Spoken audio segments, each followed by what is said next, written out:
Yo, what's up guys? Kai here, and welcome to the finale of Let's Play Breath of Fire. Before talking to Tyr for a second time, this is your last chance to equip Ryu with the broken sword, if you have it.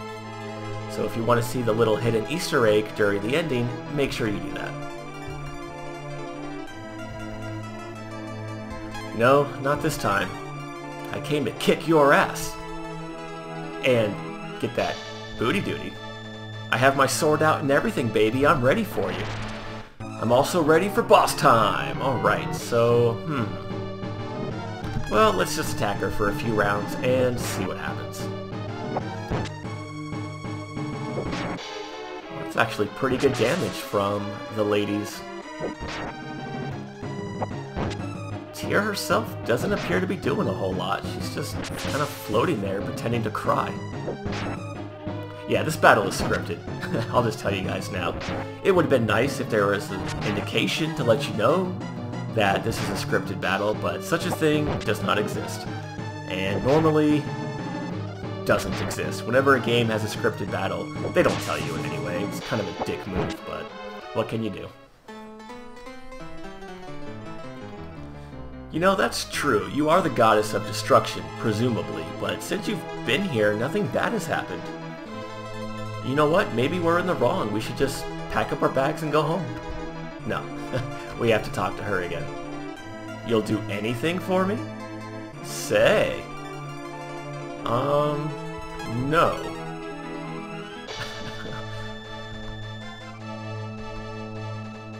Friends with benefits? No? Not that either, huh? Okay, you have to say yes. But thou must.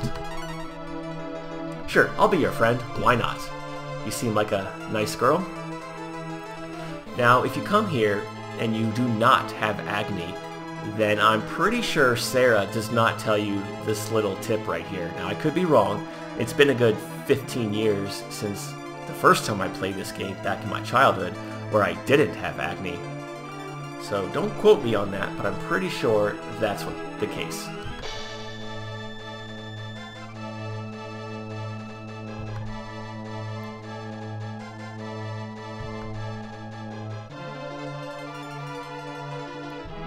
Oh great, now you pissed her off. Now this battle is for real.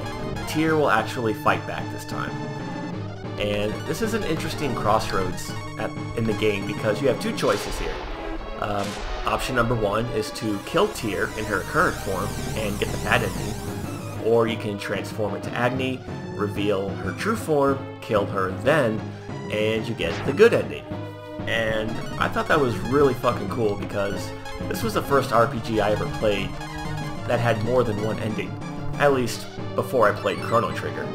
So as far as I know, this is, if it's not one of the first RPGs to do that, it might be the very first one to do that. I don't know. Maybe one of you guys know. So anyways, let's just hit her with Agni. Shove a lightning bolt up her ass, Ryu. Well, technically we're not human. In fact, nobody in our party is human. The closest person that might be is Karn, and in the Japanese version of the game, he has really dark skin. It's almost like a purple color, so he's obviously not human. Whoa, her head is on fire! Well, you know what they say, guys. The devil is a beautiful woman in a blue dress with 4 penises. Alright, it's final boss time against Tyr's true form. And we get some more super tentacle hentai porn to wrap up this RPG, if you will. So once again, let's start things off by transforming into Agni Dragon. And that's the method I'll be using for this final boss. Now, a lot of people consider the Agni Earthrobe combo to be cheap, and, you know, I disagree. You know, let's be real, it is ridiculously OP, yeah. But when you're fighting a boss, you know, be a boss yourself, am I right? I mean, there are no consequences or drawbacks to using Agni whatsoever, so why not? Wow, we only hit her once and she's halfway dead. This is going to be easy. Well, I'm intrigued too. So you could fight her, you know, the quote-unquote normal way. But be prepared to sit here for a good 40 minutes because Tyr has 30,000 HP, which for a game like this is just stupid. By the way, when your HP drops to around 300, you want to cancel auto battle and use a cure with Ryu to fully restore your HP and then just continue the onslaught afterwards.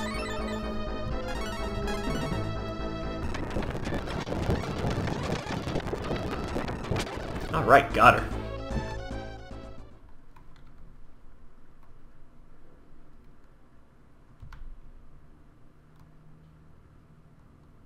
Well, remember that for another game, viewers. Whoa! Burn the witch! Looks like she was a load-bearing final boss.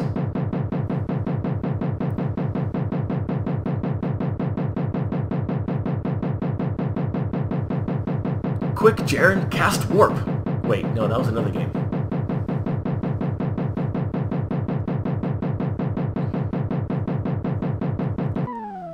Great, Ryu. You just stood there while the floor collapsed from under you. Deus Ex Machina! Yeah, the birds just so happen to be flying around Obelisk.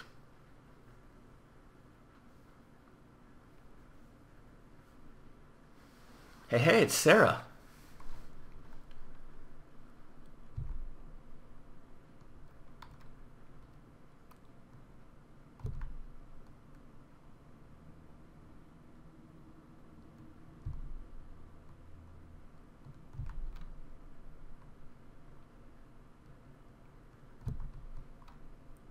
And Ryu gets one more line of dialogue. Or one more word, rather. Aw, that's so sad. Poor Ryu. Goes through the entire game trying to save his sister, and in the end, she dies at his own hand. Oh, it's the Dragon Lord. You know, I don't think we ever learn more about the Dragon Lord in any of the Breath of Fire games. He's just that ambiguous good guy, kind of like your fairy god dragon.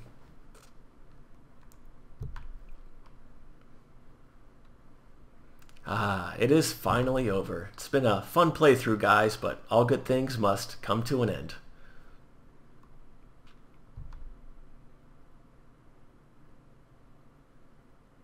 What do you mean?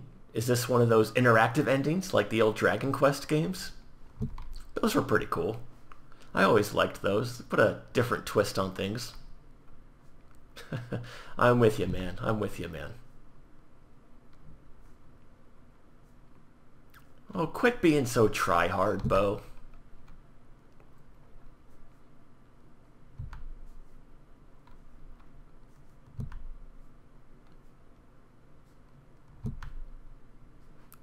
Wait, what? You're still thinking about that? Look, man, we defeated the goddess. We don't need the gills anymore. Why don't you just take them back? He's worthy of sushi status. That's about it. Man, fuck that guy. Oh yeah, it's been a while since you've seen your father, Nina.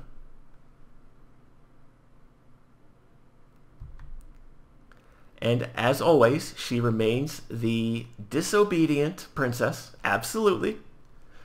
It's too bad she's not drop-kicking holes in her walls to sneak out of her room and go on a grand adventure with her teacher and chancellor.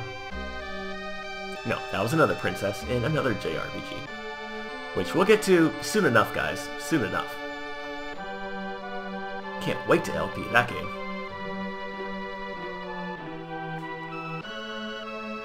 Sit back, watch the ending cinematics, watch the credits roll, and reflect on our adventure.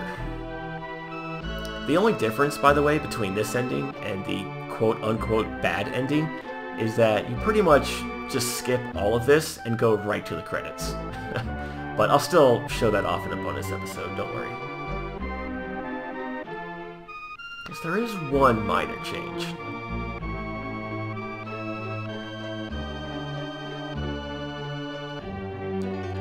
Looks like Blue's going back to sleep.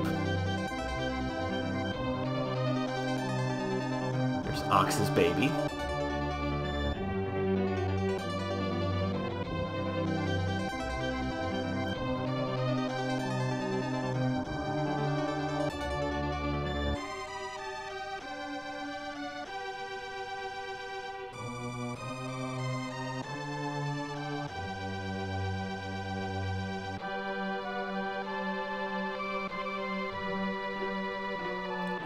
Aww.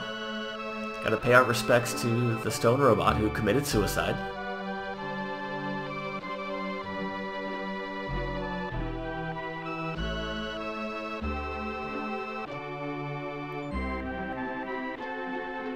You would think that instead of walking to all these places, Nina could have just flown us around and dropped people off.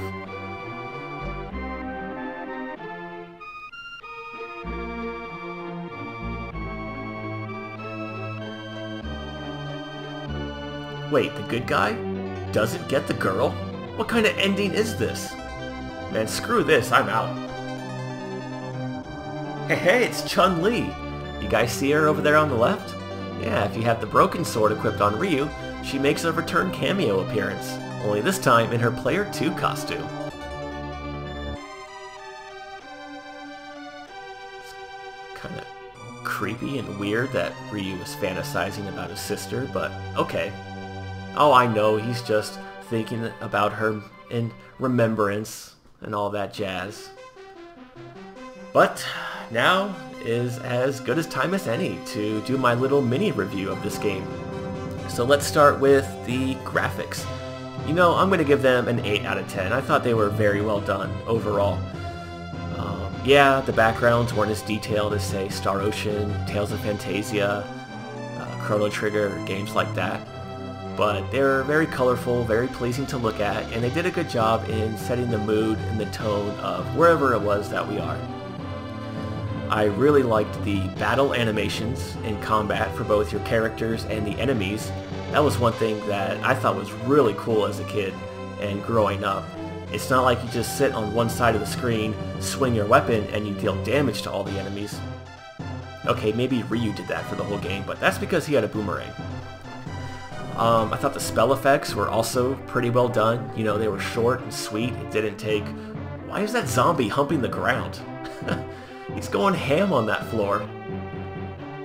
But yeah, you know, it didn't take forever and a day to actually damage the enemies. The only bad thing I would say about them is that they were reused for a couple of things. Kind of like some of the enemy models, but it's not a huge deal. The sprite work was alright, nothing to write home about, but the character portraits in the menu were really fucking cool, especially when Nina rejoins the party as an adult and they gave her a new one to reflect that. That is such a nice detail that I think a lot of other companies would have just ignored completely, so props. For the music of the game, definitely a 9 out of 10. I think this is one of the most underrated soundtracks on the Super Nintendo. I wish the sound team had more time to work together, because I think they could have easily rivaled Uematsu. Oh yeah, I said it. But unfortunately, Capcom chose to go with a different sound team for Breath of Fire 2, but that's another rant for another LP. But yeah, this soundtrack has a lot of good songs to it, and it's pretty memorable. So yeah, again, 9 out of 10 for the music, very well done. For battle mechanics, I'm going to give this game a 7 out of 10. Yeah, the battles weren't very complex, but at the same time, they were a little too basic and simple. I do like, however, how the game introduced buffs and debuffs early on and made them useful at different points throughout the game, so it made battles a little bit more strategic. I like how the battle items were also relevant for the course of the entire game. It's not like every other RPG where they're good for like 1 or 2 hours and then that's it, they just become inventory fodder after that. So that was a nice little take on battle items. But to be honest, this game was pretty easy. So in closing, overall, thinking about the graphics, the music, the gameplay, and the story, which by the way was pretty cliche. You know, you got the evil empire that wants to take over the world, they kidnap the girl, who just so happens to be important to the blue-haired protagonist with no parents, He recruits a ragtag group of friends and they save the world. You know, pretty standard stuff for an RPG back then. But even still, overall, all things considered, I'm going to give Breath of Fire a solid 8 out of 10.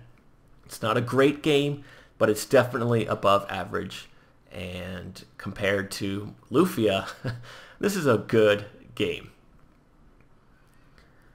So as far as the rest of the series is concerned, yes, I am definitely interested in doing LPs for them in due time.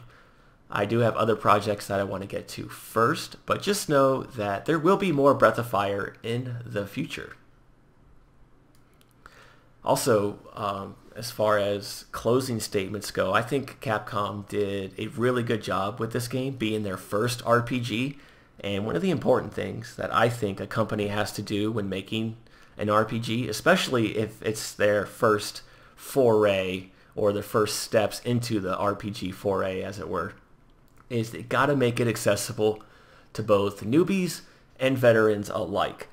And whether this is your first RPG ever and you're a total noob, or if you've been playing RPGs all your life, I think they did a good job of making this game very easy to just pick up, play, and have fun with. And you know what? That's what I did during this LP. I just had a lot of fun playing it again, and I had a lot of fun recording and presenting this LP for you guys, and I hope you enjoyed that. I also hope you enjoyed following along, whether you were just watching or playing. Don't forget though, also, if you have any questions, comments, game requests of your own, or if you just want to get in touch in any way, you can leave a comment or message me here on YouTube, or you can follow me on Facebook. It's also a really good place to get involved with some of the questions or polls that I might make to try and interact with you guys. And you can't do that if you don't follow me on Facebook. A lot of those events also don't require or don't warrant me making a video.